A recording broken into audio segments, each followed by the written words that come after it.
My journal definitely saw some stuff, but we'll make what we can. Hello, this is insanelinn and welcome to my video.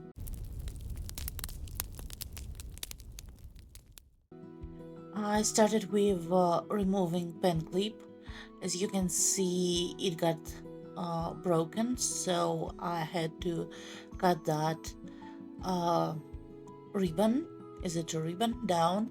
Uh, to do that, I stretched out as much as I could and just cut. Obviously, it's not a perfect solution. It's You can still see it when you close the notebook, but it's better than nothing, I think.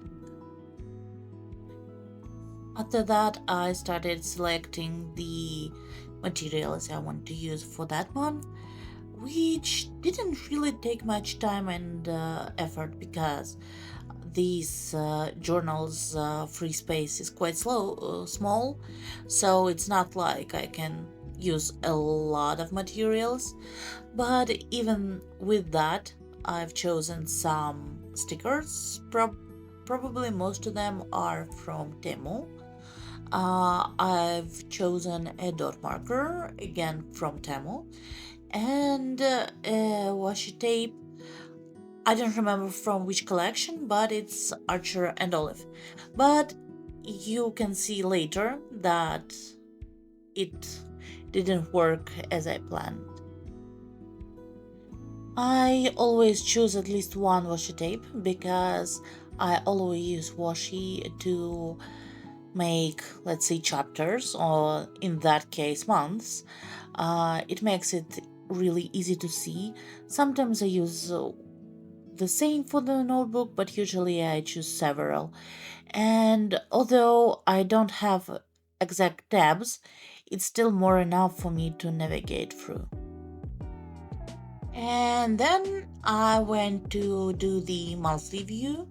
I prefer that calendar view to have boxes of certain size, and in that regard, vertical, let's say, free space is more important than the horizontal one. So I've looked into the previous month and I've checked if I can use the same size or not, and basically I decided to use Archer's and Olive stencil. It came in a sub box, I think.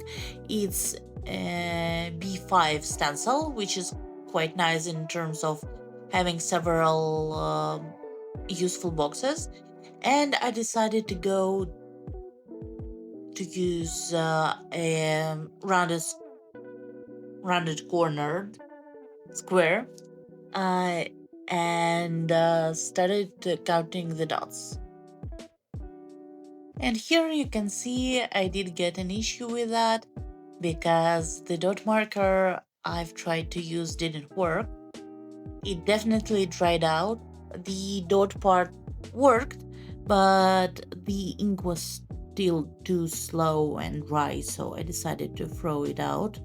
And yeah, I'm not going to buy new ones, obviously, because I don't think they're too old, so there's no reason for them to dry out so much. And I returned to my tried and true Archer and Olive stuff. This time they released some kind of a dot marker. I don't know how they call them, I don't remember. And I think it also was in a sub box, so maybe it is just a test. I don't know if they do that again or not. And honestly, I'm not the biggest fan of the colors I got, but it's better than nothing. And the quality is really nice and it's super reliable. That's why I decided to go for it. And once again, we are back to decorating, and there is not enough, let's say, real estate in that journal. I'm definitely going back to a bigger size next time I make a planning journal, because this journal is barely enough to contain the needed information. It's not super convenient, honestly. I do prefer a more decorated type one.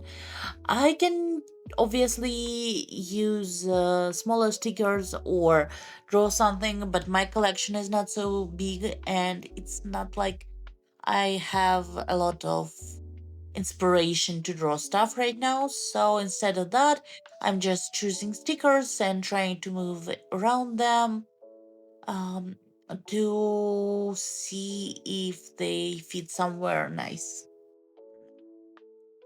And now it's time to write the day's numbers.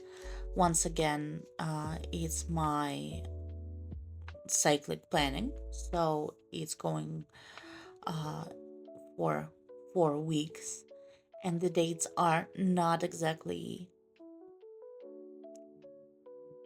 the ones you use uh, when we talk about monthly planning, and it means that dating the journal is harder than usual, and that makes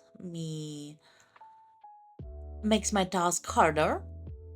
And honestly, this year I didn't have 1 month when I didn't mix up the numbers.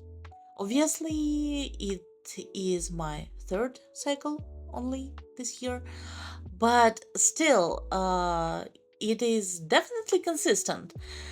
Not sure if that's the consistency I planned, but I'll take it. So, the calendar is for the data and tasks I have on specific dates, but it's not that I only need, so I also need something to track more daily or weekly stuff, and for that, I use a type of mixture between a tracker and a planner. I have my tasks list, and I have all days through the cycle with the week's numbers, so I can mark the place if it should be done like every day or every other day, or maybe there's a task that should be done every week, but it doesn't matter which date it is. So that's basically the structure I'm using. And last time I did the same. I kind of enjoyed the layout, but the issue was that I didn't plan for the separation or the lines later. You see, if I use it just a blank space or if I only use second line highlights, it's really hard to find the right spot, to find the right line and not to mix up everything. That's why I'm not only separating it into weeks, which helps horizontally, but I do need a separation weekly, vertically. And this is separation I'm doing just by separating every 5 lines. But I will also try to spread my task throughout various categories to use it maybe like a guide for me. We will see if that works or not. Maybe next time I will change it up again. And now you can see me filling out some tasks, some categories. I don't know if you can see the text, and hopefully not, because I try to be more or less private, but it doesn't always work with that type of content. Anyway, I hope my handwriting is bad enough. Plus, I use two languages in tasks, so maybe that helps.